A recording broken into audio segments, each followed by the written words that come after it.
This podcast is brought to you by Spirits and Distilling for those who make and drink great spirits. Join our free email newsletter for technical and creative distilling stories in your inbox every week. Learn more at spiritsanddistilling.com.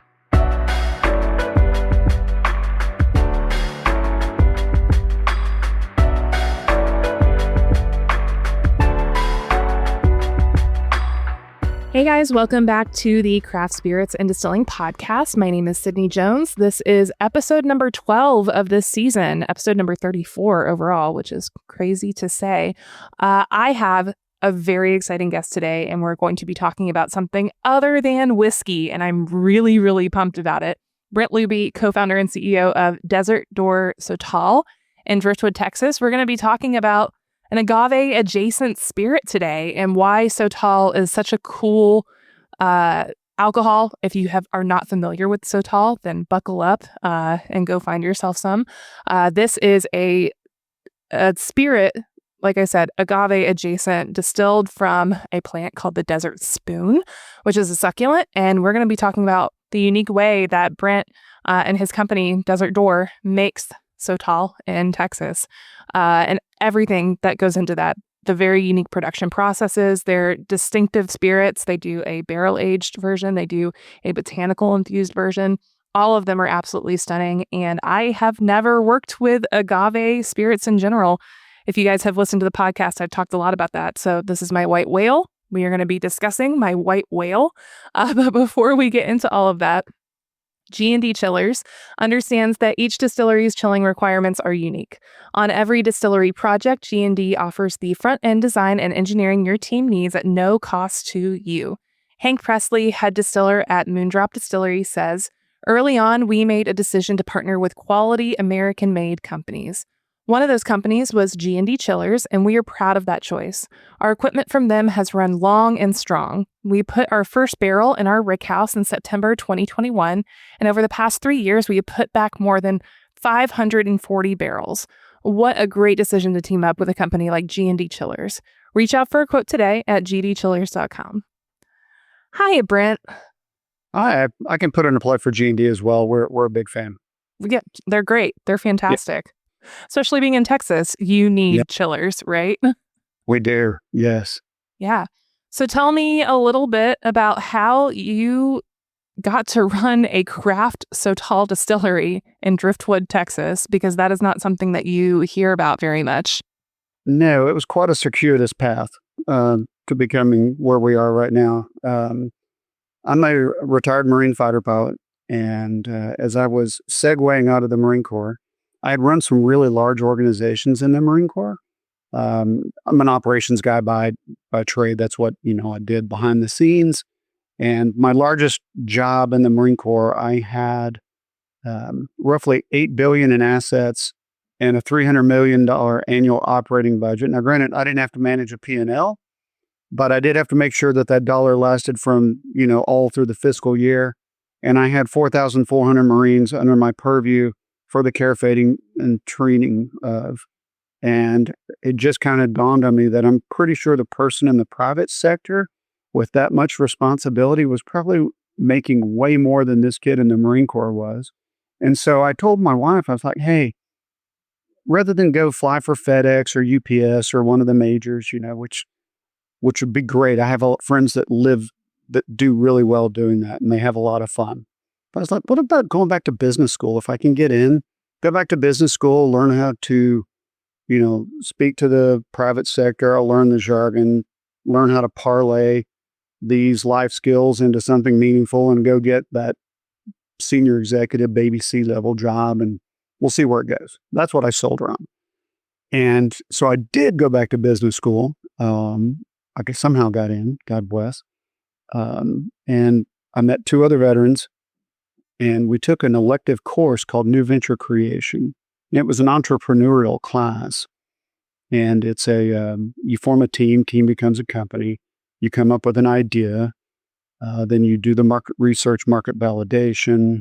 Then you put the numbers around and get your pro formas together, get your route to market strategy, get your exit strategy, wrap that up into a business plan and a pitch deck. And that's the class. And so what would become Desert Door was our class project in the summer of 2016. Now, granted, we were not trying to take an idea from the abstract to the marketplace.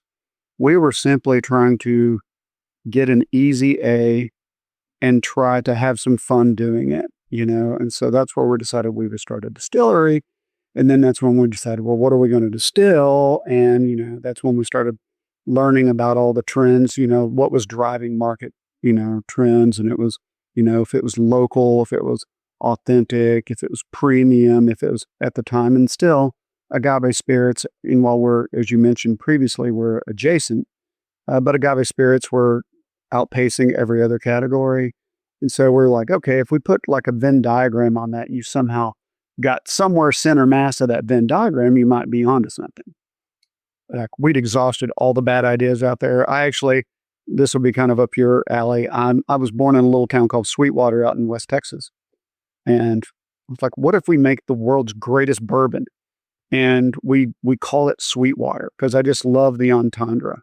So anybody listening out there, y'all, that's free to use. Y'all can have that. You don't have to just maybe give me a plug where you heard it. But I know a beer company that might slap that down though. Oh, they actually were not very. They're in Georgia. They were not super happy about that idea. Yep. Like, wait a second, this is bourbon, your beer. And I tried to make the connection. They were not super happy about it, but neither was anybody else in my group. So that got shot down as well. And then as we were kind of going through the iterative process of ideas, a friend of ours came back from Puerto Vallarta and said, "Hey guys, have you ever had this thing called raicilla?" And which is another esoteric. It's a mezcal, but it's another esoteric mezcal that can be made from a multitude of agaves. And at the time, it was really, really hard to find here in Austin, but now you can find it pretty much everywhere. Yeah, I've seen a handful of raicilla brands on shelves, like raicilla and Bacanora, and those are starting to become a little bit more familiar to the drinker, but still like a very foreign concept. Which speaks to the trends. And so we're just like, well, what is it? And at the time, we didn't have any knowledge of what it was. A friend of ours in the class was going down the following week to Puerto Vallarta, and his family started the first winery in the state of Texas. His brother was a co-founder at Deep Eddy Vodka, which I believe some of your viewers may have heard of. So he knew the space. We're like, hey, dude, can you get us a bottle of that raicilla and bring it back? And we want to try it. And I said, okay. And he came back. He's like, guys, I couldn't find him. And so we're like, okay, well, now what? Well, one of our co-founders was doing some research on raicilla and other adjacent things, like Bacanora, and Sotol started showing up. And he was from East Texas, but he spent a lot of time in West Texas as a kid. He goes, I wonder if that's that Sotol that my uncle and his friends were moonshining when I was a kid.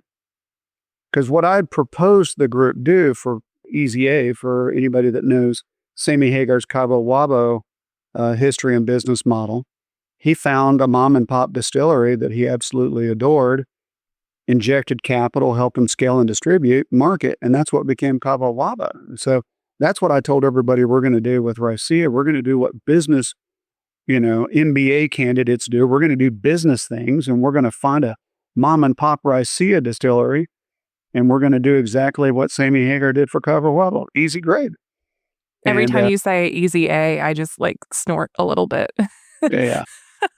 Easy A. Distilleries. I never would have said that they were easy A. I mean, I still I had no idea. No idea. Yep. No idea. So when we stumbled upon Sotol, and I grew up in a small West Texas town, not far from Sweetwater. It's called Midland. If you've watched any episodes of Landman here lately, that's my hometown.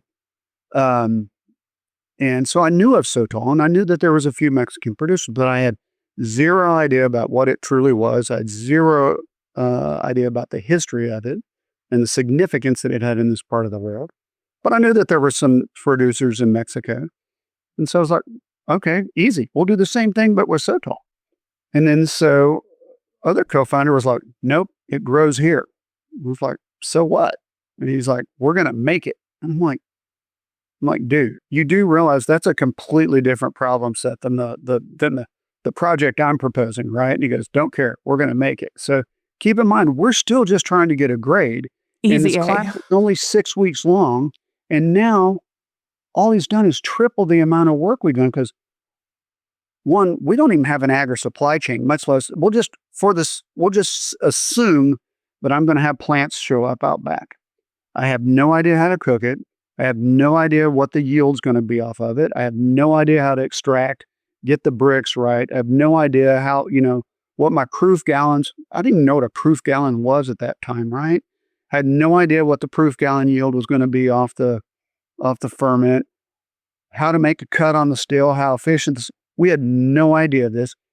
And keep in mind, you have no idea how big your floor plan is going to be, what type of footprint, all the things, right?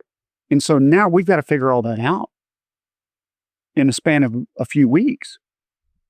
And Easy A. It's fine. Easy A. That's Easy right. A. Easy A. Well, so fast forward, we did all of this, and we did get the highest grade in the class. I won't say it was an easy A, but we did get an A. It was a well-earned A. That's right. Well, so the class culminates with there's no tests. You do a couple of you'll read like a case study and you'll do a 2-page write-up on it or something like that, but there's no tests.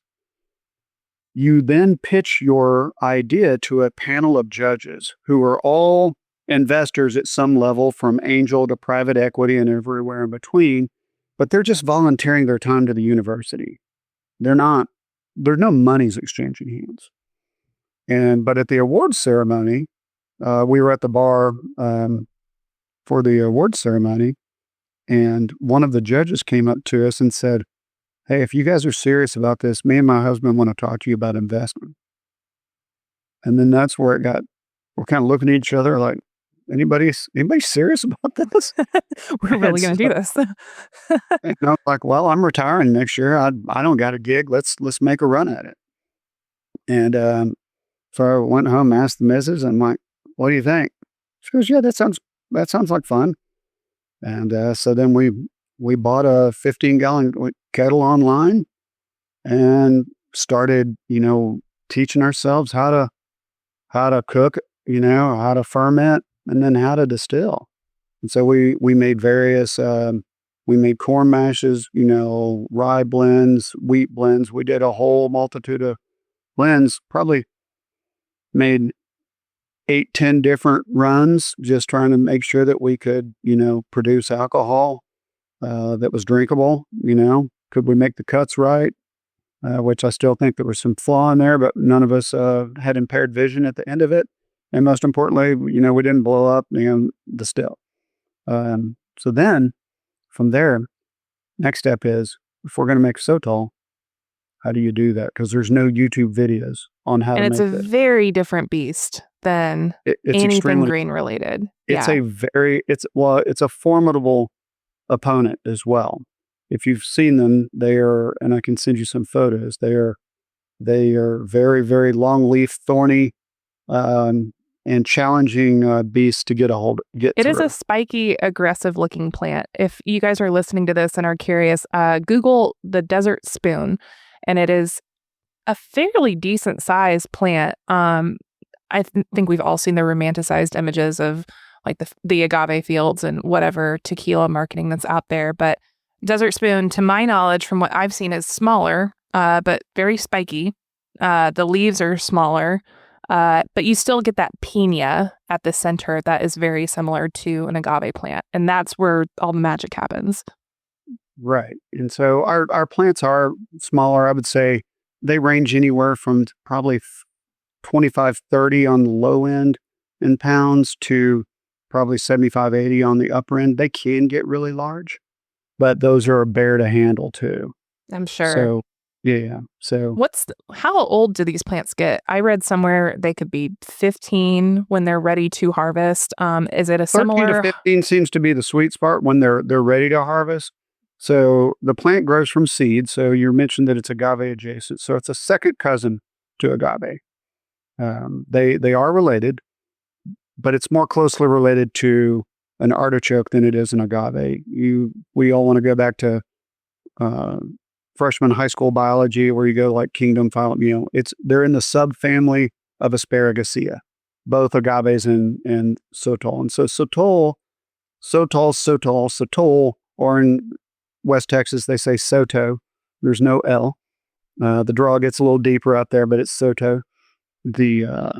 Is a generic name for 22 species of the Dasylirion genus of plants.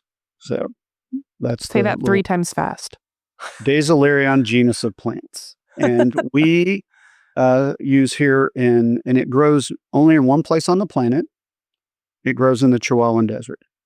And so those 22 species, now granted in Texas, we have 11 counties that are designated within the confines of the Chihuahuan Desert, but plants have little regard for imaginary geopolitical boundaries drawn in the sky. So it actually starts growing naturally about 20 miles from the distillery, just outside the Driftwood Dripping Springs area, southwest of Austin.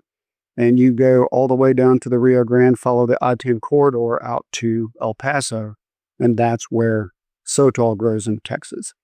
It does grow in northern Mexico, in Chihuahua, Durango, and Coahuila, and it also grows in southern New Mexico and southeast Arizona. That's where the Chihuahuan Desert is. But kind of like lowland, high-level, agaves, they take on, different attributes. The Sotol is no different. And probably even more so in the sense that, like, the plant that we use actually has Texas in its Latin name. We use the Dasylirion texanum exclusively. Not necessarily by choice, but that's what's available to us.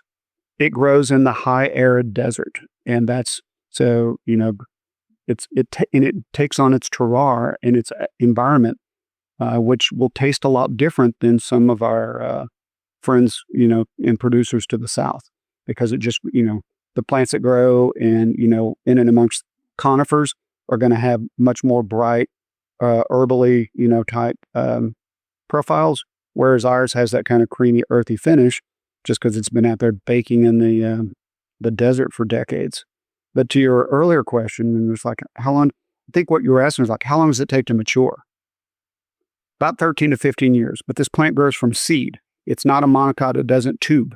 So it actually, plant seeds, one pollinates. How it works out is magic, but the plant can bloom multiple times throughout its lifespan and can live for decades. It doesn't just, like agaves, where it takes, very similar though, it takes all of its sugars to push up the stalk, but once it blooms, it dies. And that's not the case. That's not the case with the Sotol. It will bloom multiple times throughout its lifespan. So even though a plant may be mature, it still may not be of size. And so that's kind of part of our, with sustainability and conservation being in the forefront, because we wild harvest our plants. So you have to kind of think about, like, if you're wild harvesting, that means we're not cultivating, not using there's no additional water, there's no fertilizers, there's no herbicides, there's no pesticides. So, we're not doing anything to change the soil composition or alter the soil composition, but you have to be very, very mindful in how you harvest out there such that you are sustainable. And so we don't harvest plants that are not of size. We don't harvest plants if they're any form of bloom. And even if they are of size, just because, a couple of reasons. One, we need the plant to reproduce, but it's also taking all of its sugars from the core and pushing that stalk up. So your yields off that particular plant would be dismal. Low. Yeah. They'd be low regardless. We've also developed a process by which we effectively, you can think of an industrial size chef's mandolin. So we trim the leaves off of the plant out in the field, and then we go in and we basically shear the heart of the plant off. We leave the root structure in the ground, which not only helps with soil erosion, but it gives the plant the opportunity to regenerate. And best estimates that we've seen so far, about 50% of them are showing signs of regeneration. And we only harvest 20 to 25% of the available plants per acre. So if you went where we were 2 years ago, you'd never know we were there. Would a rejuvenated plant show signs of stress that could potentially change its flavor characteristics? Don't know. Haven't harvested one yet. Interesting. This is all, we're the first to ever approach it from this vantage point. So don't know. Fascinating. Love to know. It's such a cool concept, though, especially with the sustainability factor. There's a t-shirt on your website that I love that save an agave, drink Sotol.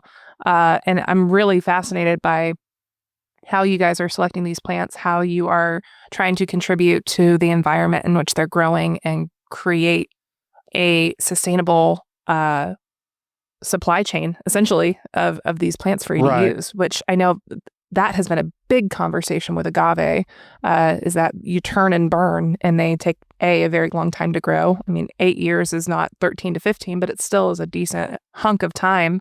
And are we over harvesting agave to slate our tequila obsession in this country right now? No, it's certainly a conversation that I do hear a lot about. Like to add also, like with manufacturing processes, from my conversations with people, when they think of sustainability and conservation, they generally just think on the agricultural side of things. I was raised by, my grandparents, products of the Depression. And, it was like, you take what you want, but you eat what you take. And so, in my opinion, you have to be extremely mindful of the resources that you are consuming. So it's like, how are you as efficient as you possibly can be with the natural resources that you're taking, which I think is equally, if not more important than what you're doing on the ag side of things. So as you can imagine, like any business, when you start out and you don't know what you're doing, and we didn't, oh my God, I'd love to host you at the distillery sometime. Had some folks in about 6 weeks ago, and they're like, "How did you know to do this?" And I'm like I didn't. That's the truth. And so when we started, it was probably taking us roughly 4 plants to get a single bottle of 80 proof out. That's how inefficient we were. And so we had a hard talk with ourselves that said, guys, this is, first and foremost, from a business perspective, this is not scalable. It's just not. And then secondly, this is not responsible. We're going to be just completely raping the landscape, and it's just not responsive. And so we worked really, really hard on our cooking, making sure that we're taking the long chain polysaccharides. And we now know that we convert over 99% of that long chain polysaccharide down into some form of fermentable sugar. And the way that we extract the sugar off of the plant, we get over 98% of that fermentable sugar out of the plant. So we're extremely efficient on that point. One of the best hires I ever did was I went out and hired a master brewer. As when you take people around your work, and same thing with at Desert Door, people are fascinated with stills.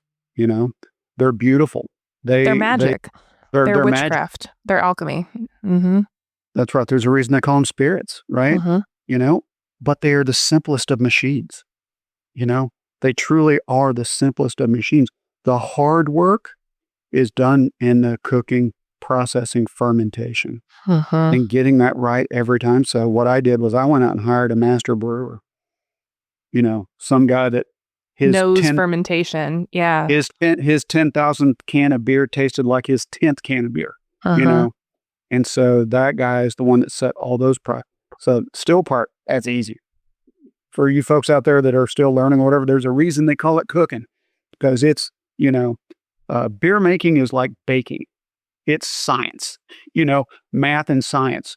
What we do for a living, there's a little bit of magic involved, and so, and the barrel takes care of a lot of it. So, so that's how we've come along with our processes. So now we've completely inverted that to close it out. Now I get about 4 bottles per plant. Wow. That's a huge turnaround. That's incredible. Yeah. And we still got further to go. I can't get, for some reason, there's still some things I can never get it to go to 0 bricks. So I've still got a little bit to go on that, but we're still pretty darn efficient from where what we're producing. So this leads me to my next question. For those who are listening who might not be familiar with the cooking process of a artichoke adjacent plant, how do you cook? Because it's not going to mash like grain. So how do you go about that? I distinctly remember seeing some ovens on your social media. Well, they're actually autoclaves. We steam. So, and like, how did you come to steaming? Well, again, going back to the kitchen, we were deathly. So when we started, we roasted it on a green egg. We threw it in the, wrap it in foil, roasted it in the oven. You roasted it on like a big green egg, like the grill? Yes. That's amazing. And Best use of a green egg I've ever heard of. well, then we burned up a couple of Cuisinarts trying to process it. Because we're like, okay, how would it? And we're like, okay, this isn't scalable either. But we were also afraid of caramelization. We're like, okay, we getting it too hot, leaving it there too long. We're like, okay, drying it out. We were worried about yields, caramelization. We're like, okay, well, what about steam? And if you come get a tour at the distillery, you still have it. A 40-pound Sotol heart will not fit in a stovetop pressure cooker, but it will after you blast it through a wood chipper that you bought on Craigslist for $400. And you capture all the remnants of the plant, put it in a cheesecloth bag, steam it in the pressure cooker, and then use your 6-gallon homebrew buckets, add champagne yeast. We went through all the yeast, everything from Fleshman's to champagne to all the other yeast that you can get at your local homebrew. And then would put that in our 15-gallon kettle. The ingenuity here of sending it through a wood chipper and using a great big green egg. I'm enraptured by this. This is awesome. Yeah, it truly is like trying to figure it out. And you're like, and I have the wood chipper out on, it's part of the tour. That's awesome. And the stovetop pressure cooker. All of it's part of the tour. So you steam these Sotol hearts, and then for fermentation, does this produce a kind of mush? Do you have to add water? There is a lot of sediment suspended in the solution. So I would call it mud beer, unpasteurized mud beer, if you will, because there is a lot of trademark that. Yeah. Unpasteurized mud beer. Uh-huh. Yeah. But that's exactly what it is. We cook about 8,500, 9,000 pounds of plants at a time. And that yields us right at about 1,000 gallons of mud beer at 17, 18 bricks. Very nice. And then your fermentation will last for what, 3, 4, or 5 days? Do you stretch it longer? 5 days. Thank our good friends at G&D. Mm-hmm. Keeping it cool. Shout out G&D. Yeah, that's right. So we have 6 2,000-gallon triple jacketed insulated closed-top fermenters. And with that, they consistently close out at about 5 days. And then distillation. I'm assuming these are coming off pot stills just from how flavorful they are, but are you using a column or a hybrid or anything like that? I use a hybrid. So yes, we have 2 almost identical 1,000-gallon pot that goes into a 6-plate column. And so this one here, our original, so it comes off our still. This is what I call our foundational spirit. It's comes off the still. It's about between 150, 155 proof when it's all said and done.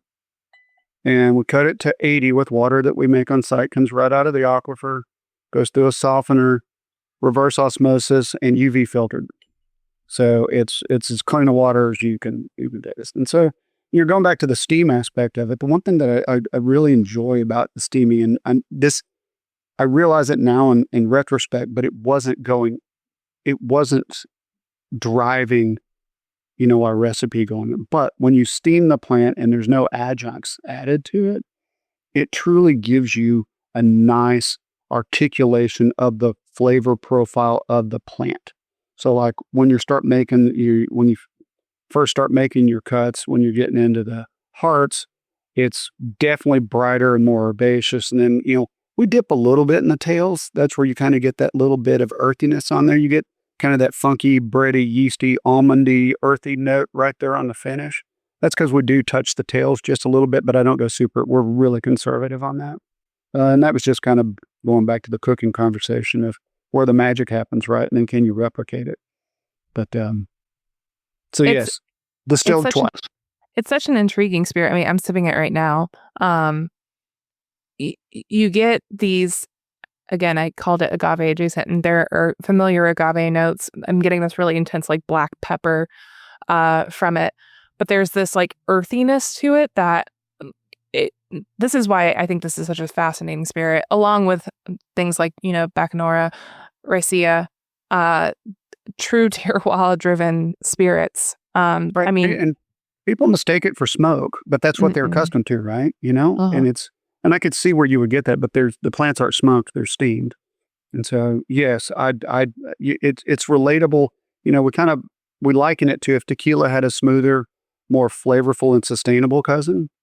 That had no added sugars or artificial flavors, but it's truly softer, more delicate than a mezcal. I was going to say, it's very clean. I've had some mezcals that are so fusel heavy, and they're very cool, but they are a punch in the face of just straight fusel. This is extraordinarily clean. Yeah, no, it's super, super nice. And I wish I could tell you that, again, pure luck.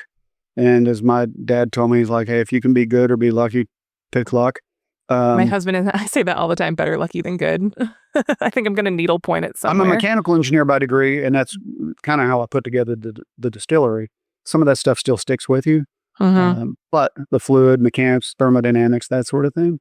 But most 80 proof clear spirits are very astringent and they blow off the palate.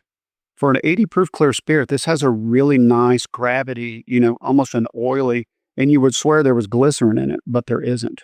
That's kind of just, we talk about just being lucky, and that's just how it turned out. Have you sent this through GCMS and done any kind of mapping of the esterification of it? I'm so curious I've about only done it what's happening. I haven't done a complete mapping of it. Now, I was working with some folks at the University of Houston, because the plant itself has natural anti-inflammatory attributes. And so we were hoping that some of those anti-inflammatories would make it through the process. They do, but not in any measurable quantity. They're there, but I think you'd have to drink so much of it to get a measurable amount of the anti-inflammatories that you would probably completely... Listen, I work in a distillery.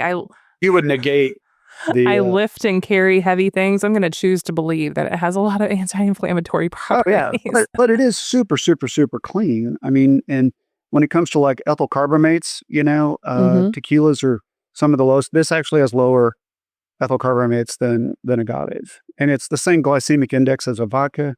So, in our line of work, it's not healthy, but it's as clean as you're going to get in a spirit. And so that's where I think it's just super, super fun. Yeah. So you have your flagship product here. Also very much obsessed with your packaging. It's absolutely stunning. But I'd love to talk about the other two products that you make as well, the barrel-aged Sotol and then Pollinator, because I was not aware that Sotol was barrel-aged or could be barrel-aged. All the Sotol, the limited amount of Sotol that I had experience with was a Blanco Joven style, and then I received yours, and it was stunning, gorgeous, delicious.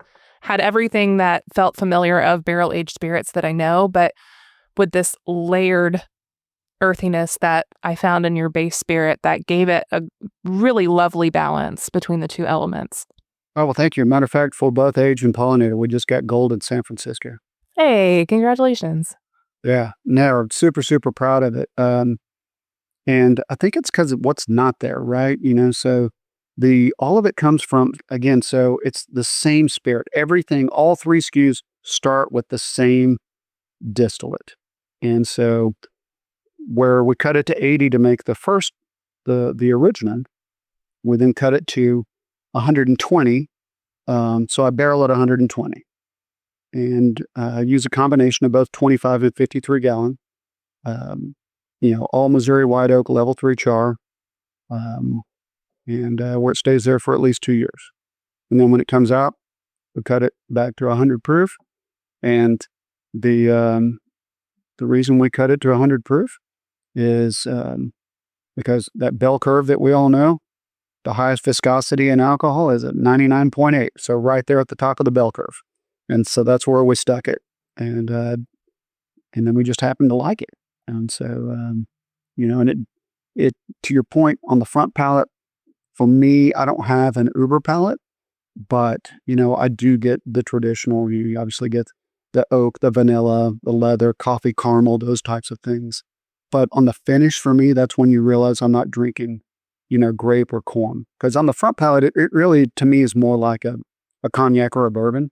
But on the finish, to your point, all those earthy vegetable components are still there. You can still tell them, but they're not completely muted out. And that's one of the reasons we want to age it long enough to get the beautiful color and all the other attributes from the barrel, but then we don't want to completely over oak it. Yeah. And that was a similar approach that I took when I was working on barrel aged gin. And it's why I love barrel aged gin, because the barrel becomes a botanical. You don't want it to completely drown out the bouquet that you worked really hard to put in there. But it can be such a fun, unexpected way to add color and flavor to a spirit that can be really, really polarizing for some people. There's people that love gin and there's people who desperately hate gin, Gin, mezcal, and scotch are all of those, right? Mm-hmm. Like, we're in the business and I love all three of them, and so I can drink a single, a single malt Islay, super peaty, punch you right in the face, or a really smoky Oaxacan mezcal. I love all of those things, right? Mm-hmm.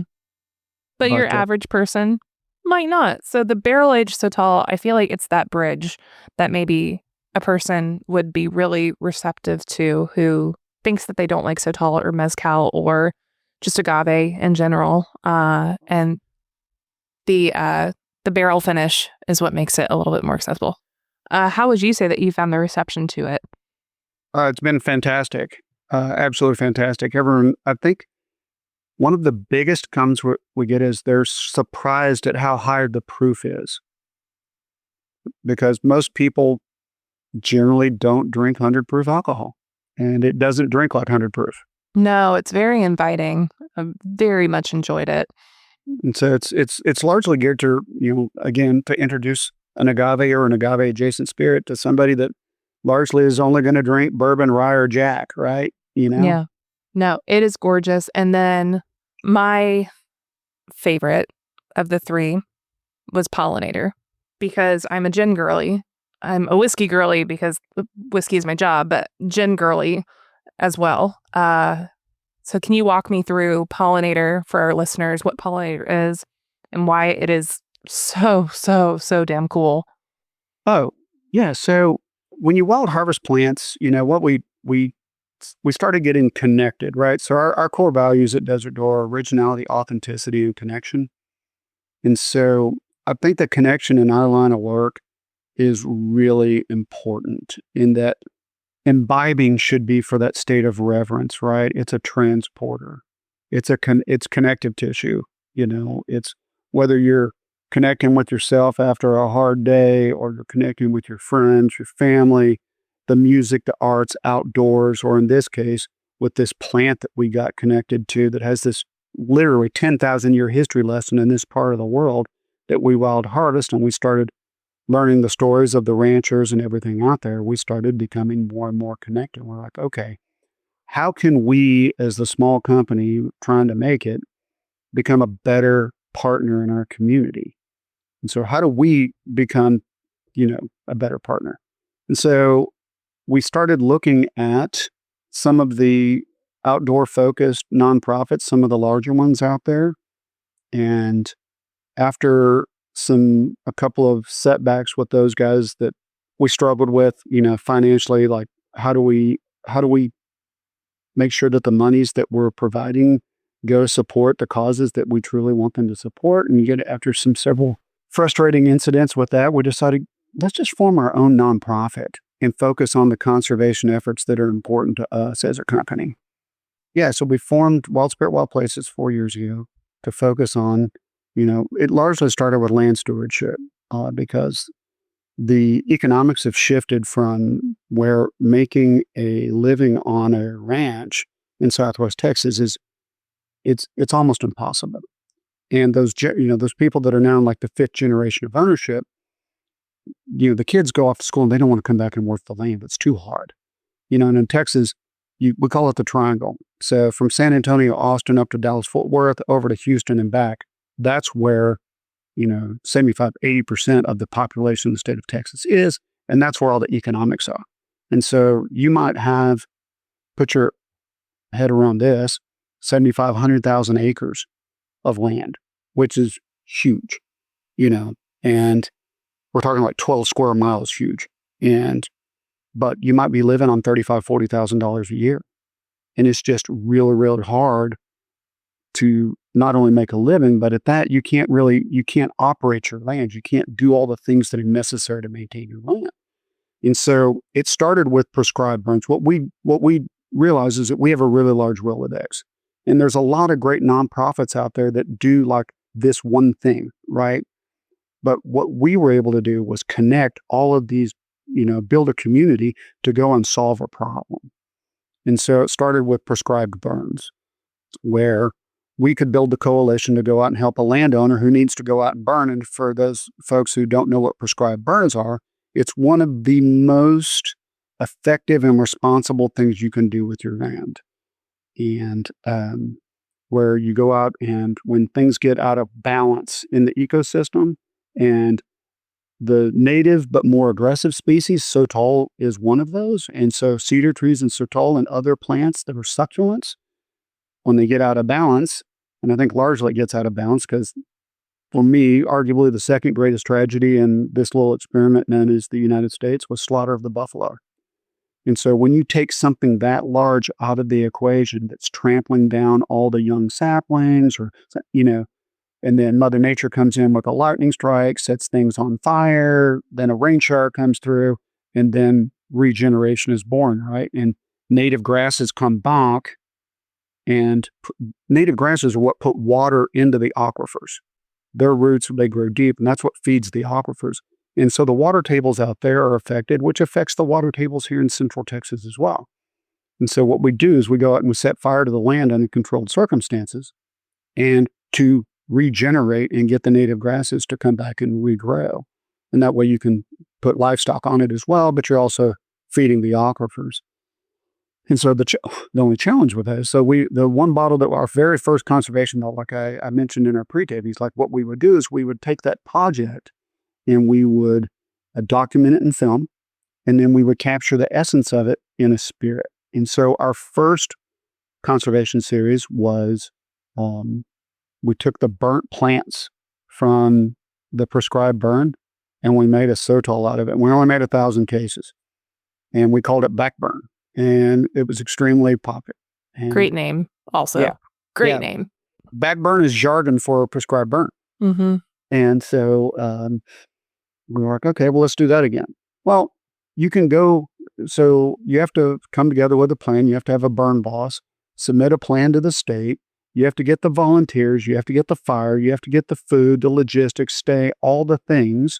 And then you'll go out and set up for that one weekend, and the wind will be out of limits. And then you can't get it done. So we've had some challenges getting those burns to go on consistent, because it's a huge orchestrated move.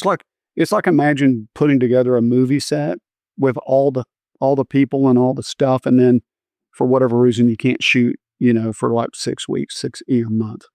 Our second conservation project was also focused on water, and you being a gin girl, we removed on a ranch here in Central Texas cedar trees on about 400 or 500 yards of creek line to try and get water to flow back through the creek.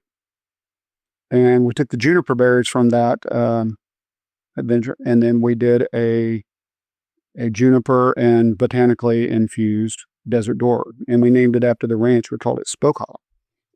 And then 2 years ago, I think it truly started with this beehive that was in the old homestead on our ranch out in Southwest Texas. And it kind of started with that. And then we started thinking about pollinators and how important pollinators are to the ecosystem, because 35-40% of all the food that we consume is touched by a pollinator. And so the idea was, started with the bee, but, we can start around, there's other insects and birds and, stuff that pollinate as well. And so we teamed up with a local honey producer here in Austin, a world-famous artist, and a global cosmetic magnet. I'm going to bastardize this with my West Texas hick draw. Guerlain. It's a French cosmetic company. That sounds very fancy, and I'm going to trust that that's how you pronounce it. It's, Guerlain, I believe. It's like Guerlain, I believe. But they've been focusing on pollinators for a very, very long time, which at the time I didn't quite understand.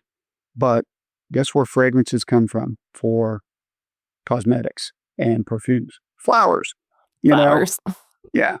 So teamed up with them and our local, our largest store here in Texas, HEB, and we came up with the idea for creating an immersive exhibit in downtown Austin through this park downtown where we could bring lower socioeconomic elementary school kids over and then educate them on with this artwork and stuff through the exhibit with all the pollinator gardens and the artwork and teach them about the importance of pollinators.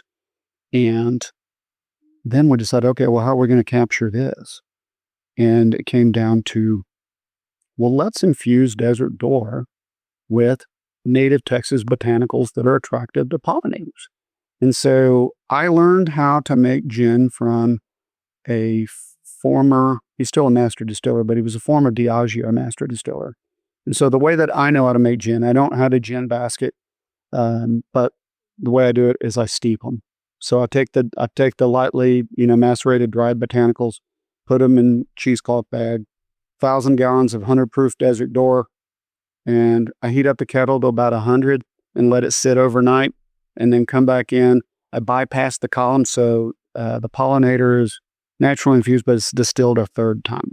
You probably didn't realize there was going to be a pop quiz on this, but I do want you being a gin girl. There's one botanical in there. I'm going to finish this up and get with you. There's one botanical in there. And I'm going to tell you which profile I'm looking for. It's the vanilla custard. I want to see if you can guess what botanical it is that's that vanilla custard. Oh, Lord. The pressure is on. Man, I'm thinking hard. I feel like you're going to see smoke coming out of my ears in just a minute. No, it's one of those ones that I don't know that you've ever seen it on an ingredient list. And now I'm super intrigued because when I taste this, it's so multi-layered. It has this gorgeous kind of grapefruit pithiness to it, really bright citrus character, but like a little bit of that bitterness in there as well. But it has a creamy character. It has weight on your palate. There's almost like a cedar note in there too. Like it has a little bit of a woodiness, but like a fragrant woodiness, almost like a patchouli or some kind of incense type. I could sit and dissect this. So the ones that you're hitting on is the sage, clover, and grapefruit, and it has rosemary. But I kind of get for me, and again, that's one of the beautiful things about spirits, and is everybody tastes something different, right? But I get like a vanilla custard, almost like a creme brulee kind of. I can definitely see that, especially with, like I said, that mouthfeel. And that's mesquite bean. Mesquite bean. Fascinating. I didn't know mesquites had beans. And you can actually mill them and make flour and make bread out of them too. Huh. The more you know. So as another botanical in there that got a little bit of funkiness on it, it's persimmon. Persimmon. And see, these are things I didn't know grew in Texas. So I'm getting an education here myself right now. Hibiscus and honeysuckle, and jasmine. And that pretty much rounds it out. But it's the weird one, I think, for most folks is the persimmon and the mesquite bee. The jasmine is lovely, and now that you say it out loud, I worked with jasmine when I was distilling down in Florida, and I love it as a botanical because it's light and not intensely floral, actually, when you work with it, but macerates beautifully. That's how I infused it into the gin I worked on, was through maceration.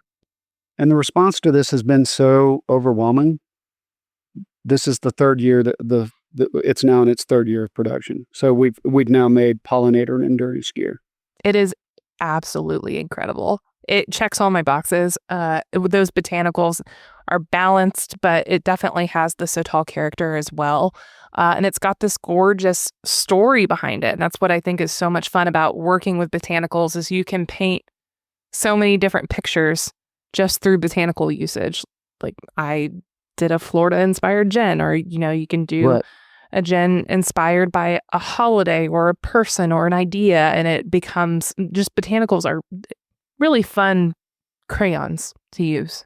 They are, and through our non-prop, so as I kind of mentioned, a lot of luck and happenstance, and like, okay, keep your fingers crossed. Oh, that tastes good. Can we replicate it on the first 2 SKUs? All of our conservation series, to your point, were kind of purpose driven. I mean, the recipe had to represent what embodied, or fully embody the spirit of what that project was. And so there was definitely intent behind, crafting each and every one of these. And with this particular expression, to our earlier points, that gin can be a polarizing spirit. And, I think that like barrel aging a gin, kind of softening things out and adding a little bit of extra depth to it, this can provide the same level of experience and depth that a gin can, but it's also softer. And so I think people that might not be predisposed to drink a gin might drink this. And the really cool thing about it is that $2 from every 10 bottle that leave the warehouse go back to fund further conservation efforts.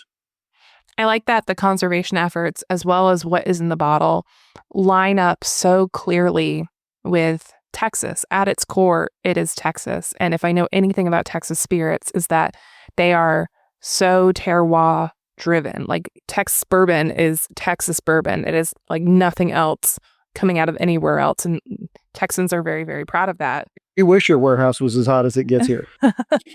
I had warehouse experience like that in Florida, and you guys have a better way of embracing it than I think I did.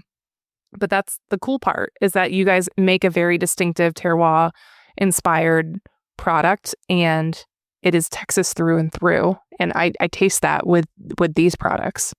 Yeah, no, thank you very much for the kind words. So my final question to you is, Sotol, we're seeing more pop up on the market. What do you see for Sotol, especially Texas Sotol or Sotol in general, in the coming years? Should we expect more on the market? I would hope people warming up to it or becoming more intrigued by it? They're certainly becoming much more inquisitive, and just from what I've seen, I think this started with mezcal. We'll call it 10 years ago. Where the drinkers were becoming much more curious or promiscuous in their habits, right? They were looking for something more flavorful. And I think that's where a lot of the flavored spirits and additional, expressions of tequila were coming around. But I think for mezcal, even when you talk about a very, very soft mezcal, it's still a bridge too far for a lot of people. And so what I think is that Sotol in the next 5 to 10 years will never be tequila. But I do believe that Sotol has an opportunity, and a generational opportunity, to actually, we're going to leapfrog mezcal as being a bigger player. One, it's, we think of it, it's a nice additive free, no added, sugar alternative to tequilas. And it's just softer, more approachable than a mezcal. So you get the same experience that you're looking for, but it's just not as polarizing. Yeah, I mean, the additive-free conversation has never been bigger than it is right now.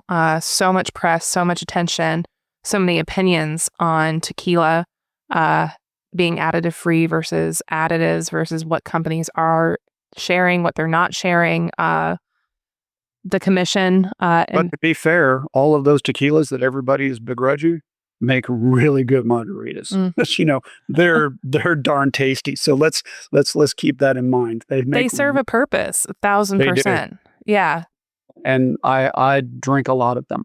Mm-hmm. I was recording an episode yesterday with some dear friends who run a distillery, well, 2 distilleries in St. Augustine, Florida, which is very near the hometown I grew up in, and one of which sells flavored moonshines and flavored products. And, what does that look like in terms of craft spirits? And people like flavored liquor. They like liquor that tastes like mango and pineapple and strawberry and blueberry and whatever other flavors you get. People like it and they drink it, and it keeps your lights on. And that's a good thing. God bless Deep Eddy. I mean, they made grapefruit vodka and make it taste like it's good for you. Shout out Deep Eddy. They're part of my family at Heaven Hill. Yeah. Mm-hmm. Oh, Heaven Hill. Yeah. Yep. They did. I mean, you literally, it's like a big kid Fresca. You drink ruby red and a little bit of soda. It's fantastic. Yeah. Plug at the newly released pineapple. It is delicious. But I digress. There's incredible flavored spirits being made. There are some tequilas out there that have additives that are also incredible. If a tequila has additives and it's skillfully done, is that truly the worst thing? Or is it just the lack of transparency? I think where folks are starting to get a burr in their craw, if you will, is there's probably an essence of transparency that there's not there, because I don't think folks would, if it tastes good, it tastes good, right?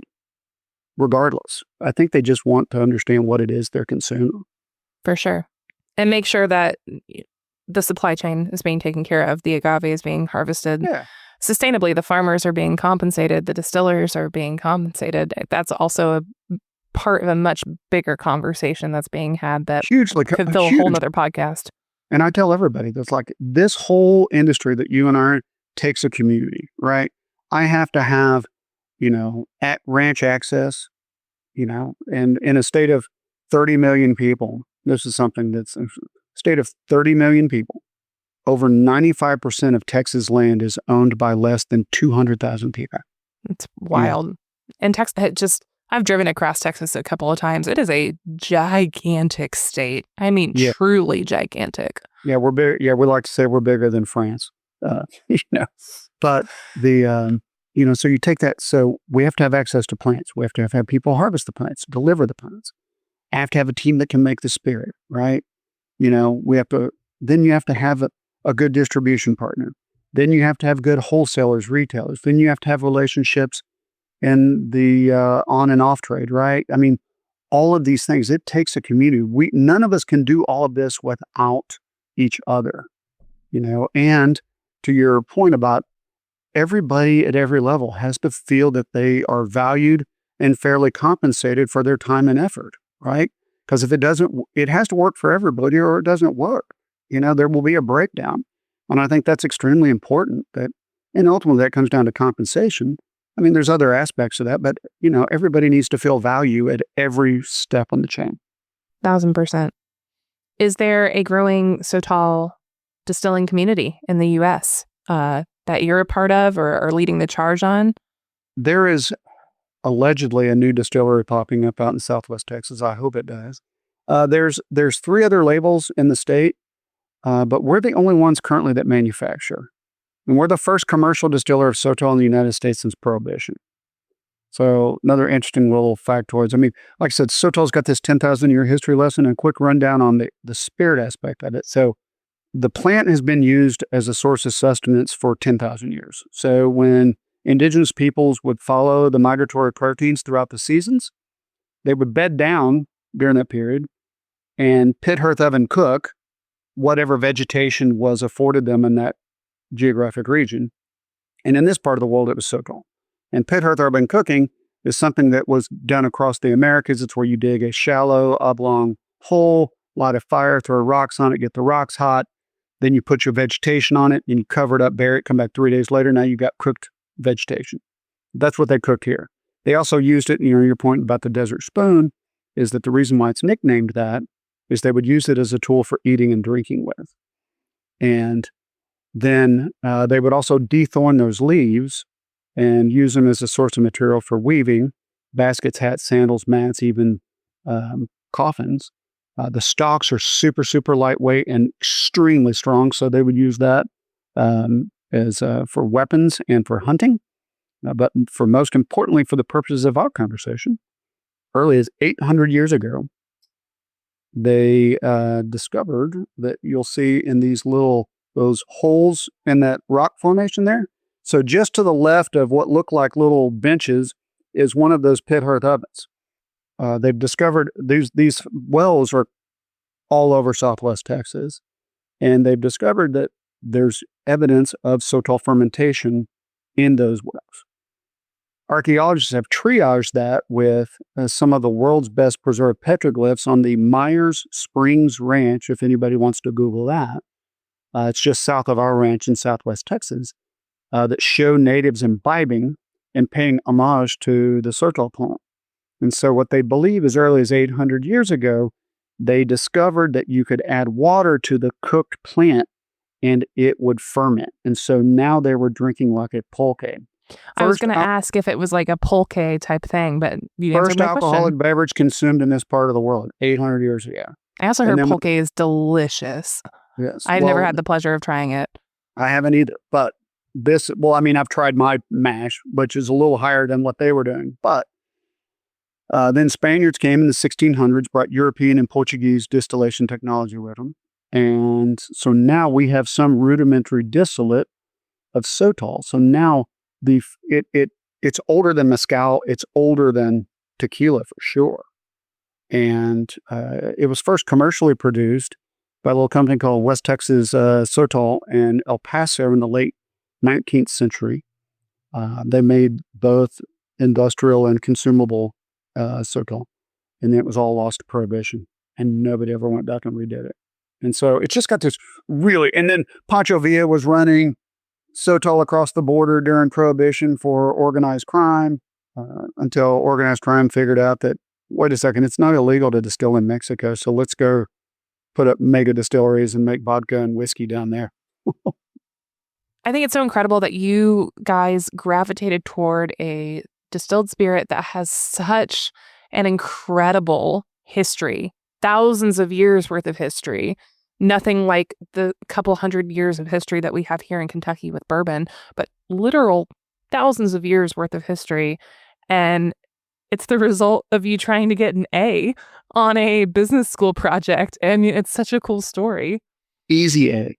Easy A, exactly. Was it easy? No. Was it very cool and very worthwhile and has produced incredible things? 1000%. Yeah. So it's been an incredible and exciting journey in every facet that exciting could be. Well, I think that's a great place to kind of like wrap up on. Thank you so much for sharing everything, the history of this gorgeous spirit, how you guys make it, how you learn to make it. A lot of really interesting trial and error. I'm going to remember the wood chipper forever. But so appreciative for you coming on and sharing this. I think this is such a different thing than what I've been covering lately with the podcast. And I'm thrilled for our listeners to absorb this. Well, hopefully your listeners will appreciate it. And, it's like, I went to Moonshine U and learned how to distill. No, I didn't do that.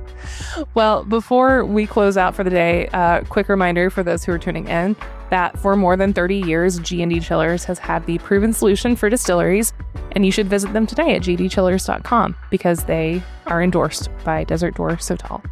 If you've enjoyed this podcast, go to spiritsanddistilling.com and sign up for our free newsletter featuring news stories every week from some of the best writers and distillers in the distilling world. Always incredible content there that I very much enjoy reading.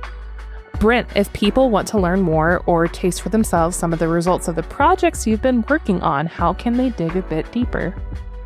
Please visit desertdoor.com and also follow us on Instagram at Desert Door, and you can also follow us on Facebook. But all of our information, where you can buy us, and recipes, everything you can do are on desertdoor.com. Shameless plug for their website. There's some really cool content on there, videos about the desert spoon if you want to see what this plant looks like, since it's not super common. It's not grown across the U.S. and how they're processing it. They have a lot of that content on their website, and it was very helpful for me as I was researching this episode. But again, Brent, thank you so much for being on today. For you guys who are listening, we will be back in 2 weeks with another in-depth distilling conversation for you. Thanks for joining us. Cheers. Thank you so much. I appreciate it.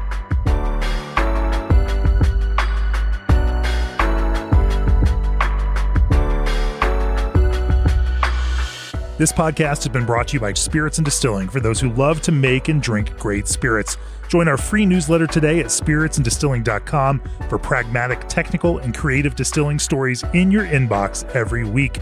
Sign up now at spiritsanddistilling.com or click on the link in the show notes.